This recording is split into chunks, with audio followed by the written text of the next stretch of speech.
Le visage et la voix ont changé, mais le regard est le même. Et l'ancien champion du monde de 400 mètres haies est toujours là, à l'intérieur de ce personnage, calme et déterminé. Effectivement, c'était assez impressionnant quand je suis sorti de l'hôpital, parce que les plaies sur le visage, les marques et les cicatrices étaient importantes. Et puis tout s'améliore, tout continue de s'améliorer, ça fait 1 an maintenant. Et donc il ne restera pas grand-chose par rapport à ce que ça aurait pu être. Donc ça ne m'a pas préoccupé plus que ça. Et puis bon voilà, je peux toujours faire du sport et pour moi c'était plus important que les quelques cicatrices sur le visage.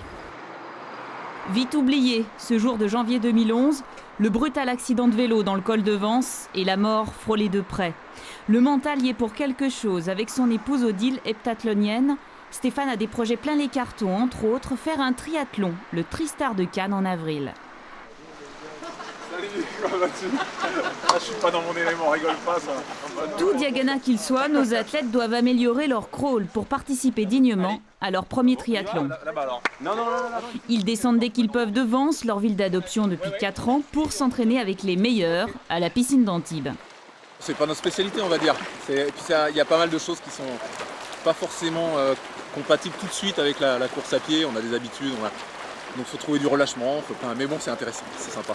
Moi, j'ai encore beaucoup de progrès à faire. C'est ça qui est bien, c'est que je pars de loin, donc je peux que progresser.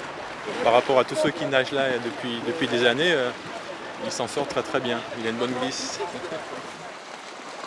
Mais le projet numéro 1, c'est le centre Sport Santé, un complexe que Stéphane Diagana et son épouse veulent monter depuis des années afin de soigner les maladies chroniques par le sport, diabète et troubles cardiovasculaires en tête.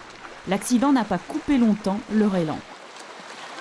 Ça me paraît intéressant de faire émerger aussi ces questions du sport santé, tout en avançant sur quelque chose qui m'est cher, le sport de haut niveau bien sûr, et en particulier l'athlétisme de haut niveau, puisqu'on envisage d'accueillir, on a vu la Fédération française d'athlétisme il n'y a pas longtemps, d'accueillir un pôle d'entraînement ici aussi pour de jeunes athlètes qui seraient soutenus aussi par la Fédération française d'athlétisme.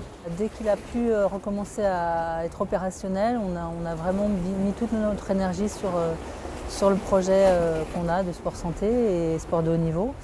Et on a bien avancé, donc là maintenant on est prêt à partir à la recherche des financeurs. Une mutuelle et 2 sponsors sportifs ont déjà dit oui. Tout sera présenté au public fin mars, notamment l'emplacement du complexe Sport Santé. 2 villes sont candidates, Vallauris et Nice.